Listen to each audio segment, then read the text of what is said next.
Excuse me. G'day again. As you can see, I've got the motor back out on my bug. I've got a new clutch and pressure plate going into this.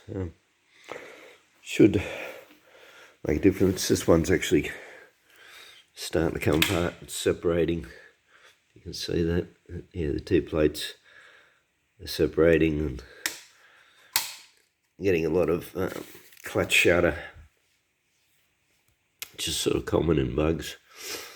Anyway, yeah, bought a new kit, pressure plate, clutch plate, and the throw out or thrust bearing. It's in there. But yeah, just discovered, as you can see by the drip on the ground, yeah, I've got a rear main seal oil leak, and I was trying to get this nut off, one done. Yeah, it's pretty major. Sort of trying different sort of things to hold the flywheel, which aren't working. And yeah, I just watched a video on how they take it off, and there's actually a special tool you can buy. It locks into that bolt and two end teeth here and here. But yeah, I don't have money for special tools, so as usual, I'm going to have to make something myself. And but I was thinking, yeah, I wouldn't trust just two teeth, especially something that's not sort of hardened steel or anything. You know, if you're making your own tools, and it'd be pretty hard to cut something with a whole lot of tool. You know, not impossible. I could do it with the angle grinder, but you know, being on something mild steel, you'd want to have like 5 or 6 teeth or something, just to make sure you didn't chew any of them up. But what's probably going to be easier is you have these holes, and 2 of them will take a standard 8mm bolt. You can see these ones here, because that's where I had that jimmy bar jammed in there, but they weren't holding. I was just going to pull out. So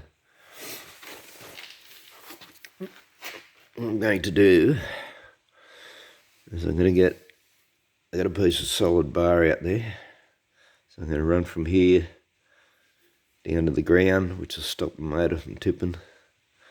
I'll weld onto that 2 bolts. I'll put them in the holes and weld them to the bar so that they're in the right place, and then weld another bolt, go through the hole in the casing, and hopefully I'll get it undone. I've tried a few things. I've tried the rattle gun, and I already have a 36mm socket, impact socket. I bought that for the rear axles. But yeah, I couldn't hold the flywheel still, so I tried the rattle gun. That didn't do anything. And considering the nut was somebody had already been chiseling at it, I tried whacking with a chisel, but it didn't shift it at all. It was just going to chop into the nut, so I stopped that. So yeah, as I said, I'm going to have to make up a special tool tomorrow. Yeah, the other reason is I've got a couple of issues here with the gearbox. I did have it apart. I replaced a couple of... there's a hell of a lot of oil in there. I suppose it's coming out of the rear main here. Has to be. Yeah, it's dry up there. Yeah, I was going to say, because I already placed the seal on the gearbox, but you know, it's up here. That's the dry up there, so yeah, that's all coming out of the engine. Anyway, getting back to the point, yeah, I had to replace the synchro in second gear, which I borrowed out of the other gearbox. The swing arm gearbox was exactly the same. But yeah, I had to take the selector off, the first and second gear selector, and also the reverse gear selector to pull the gearbox apart. And it's sort of adjustable. It doesn't lock into any one position. And I put it back to where it looked like it was, like you have an oil stain, you know, on the shaft. And you know, I thought I got it back in the exact same position, but obviously I didn't, because it yeah, it sort of goes too far. If you push it into second and hold it, it'll grind on the next gear. And in first, it doesn't go in far enough, and it jumps out when you're backing off down a hill. So, yeah, pull the gearbox apart and adjust this shifter and the selector. And, yeah, I've got another issue here too, in that when I put this other IRS ear in, I had to, as I've shown in other videos, I had to put cutouts in these arms and then welding them back up. One of this side here is pulled up about 1/2 inch, and made it really difficult actually to get those bolts back in. This bracket didn't want to line up, it sort of come up, and it also came in. So, but yeah, I got it together, but when I put the engine in and put it all back together, the exhaust is hitting on the cage. It's about 1/2 inch too high, so while I get the gearbox out, I'm going to put some heat onto that and onto this arm here and pull it back in the right spot. And yeah, the other thing I'm going to do is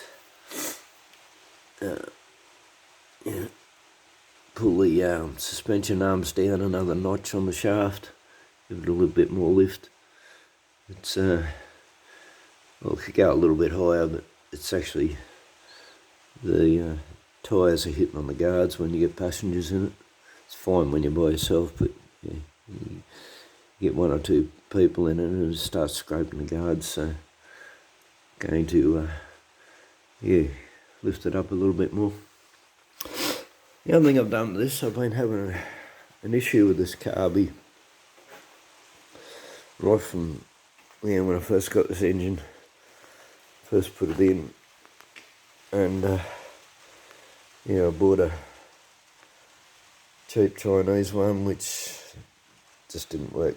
And when I took to the bossy place, he said you just can't make them work. There's just something wrong with them in the Venturi or something. And he said they're just all they're good for is taking parts off and putting back onto the Solux, and which is what we did. We put the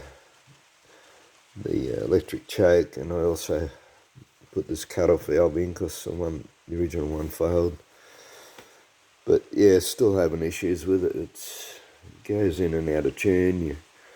You'll tune it, it'll be right, it'll run fine, the light will fine, and then the next day it'll either be stalling or it'll be idling too high. You'll get a flat spot in the acceleration, and this is without touching the tune, and it just seems to alter all by itself or something. I don't know what the go is, but yeah, I've had enough of it. It's 6 months of mucking around with this carby, and yeah, give up on that idea.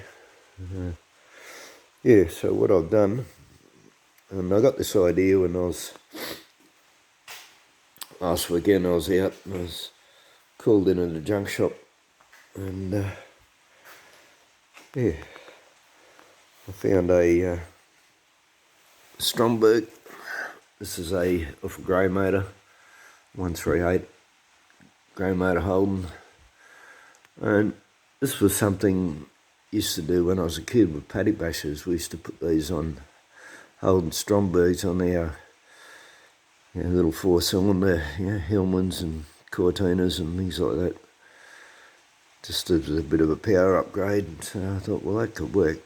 And anyway, I fitted it on. I had to pull it all apart and clean it out. It was absolutely filthy and corroded, and I had to buy the fitting that goes into here, the fuel fitting and the vacuum fitting, which I got from Rare Spares, no drama.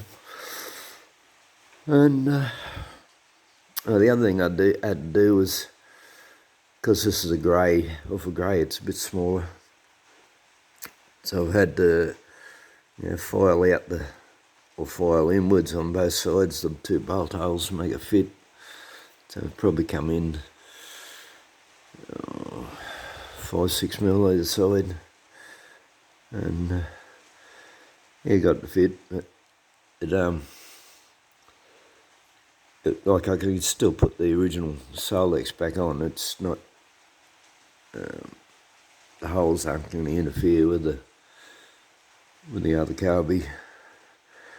But yeah, in another junk shop there was also a stromberg off a Holden red, looked like a 202 manifold, and it's much bigger. It's actually the same size, which is 70mm, as the original bolt holes.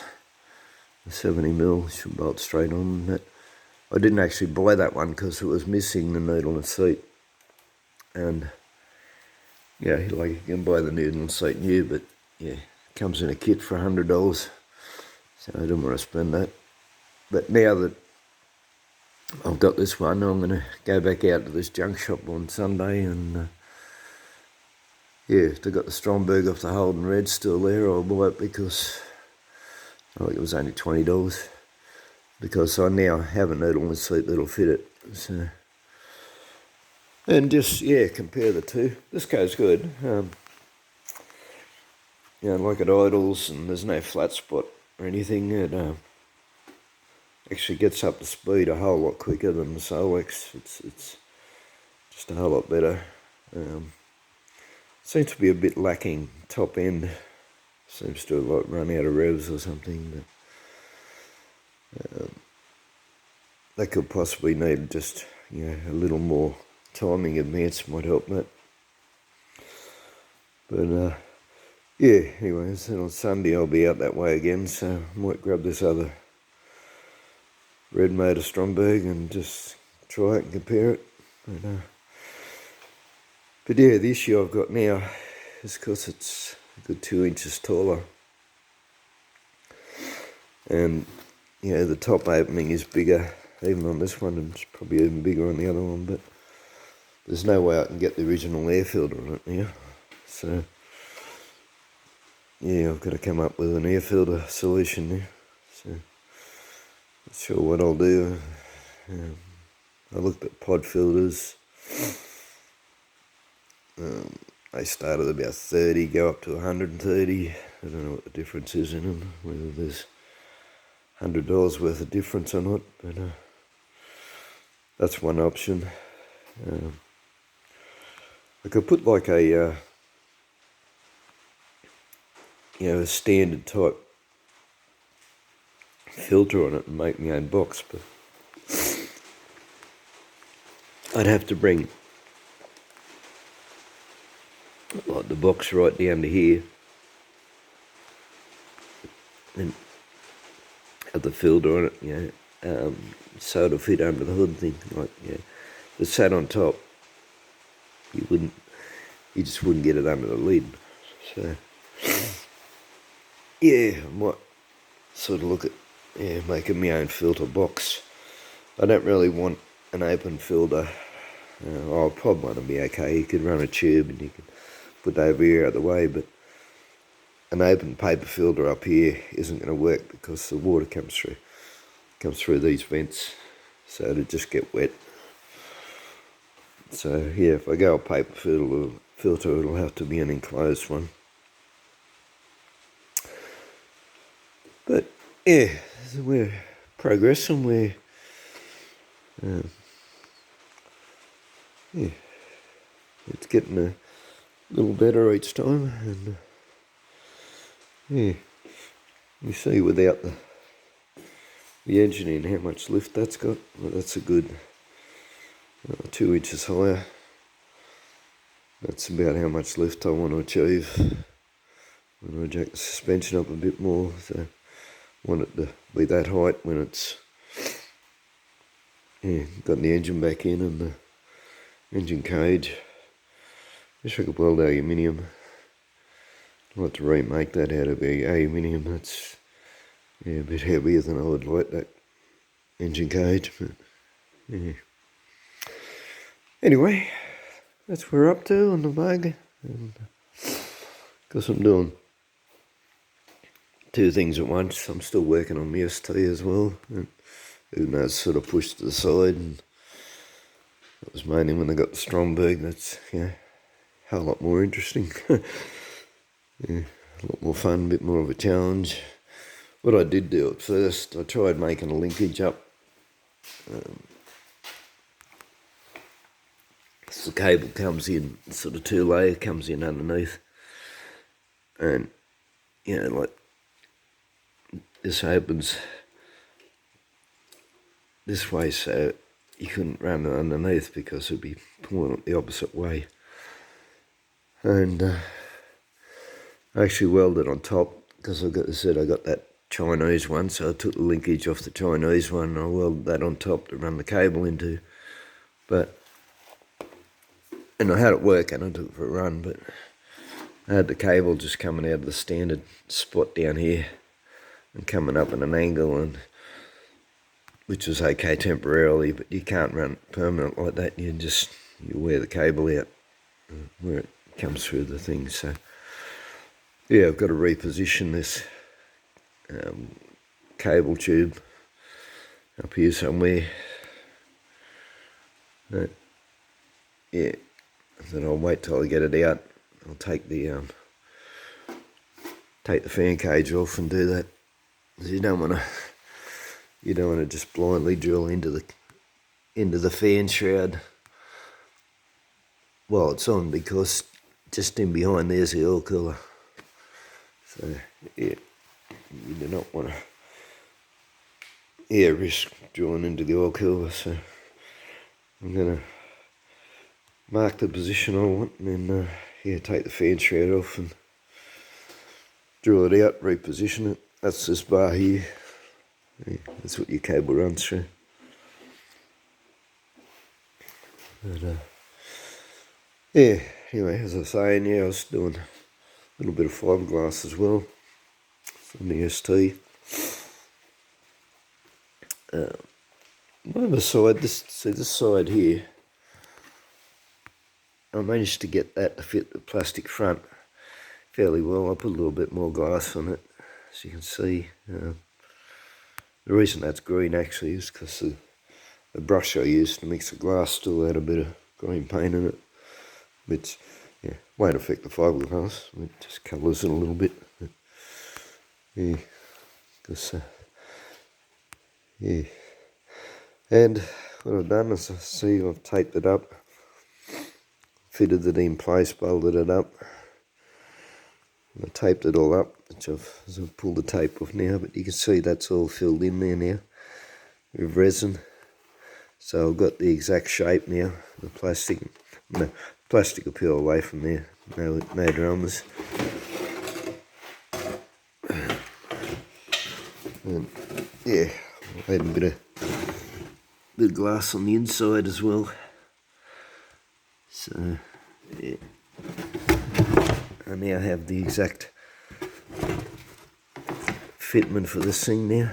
So yeah, and I did one of the bracket that held it. So I did explain this in a video before about drilling holes in it, putty around the edge so you don't get air bubbles, and you drill the holes in it so the resin goes right through it and bonds it through the centre.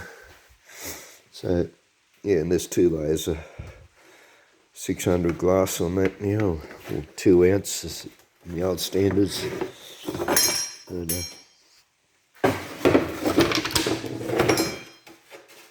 yeah, crates back out. Get rid of that.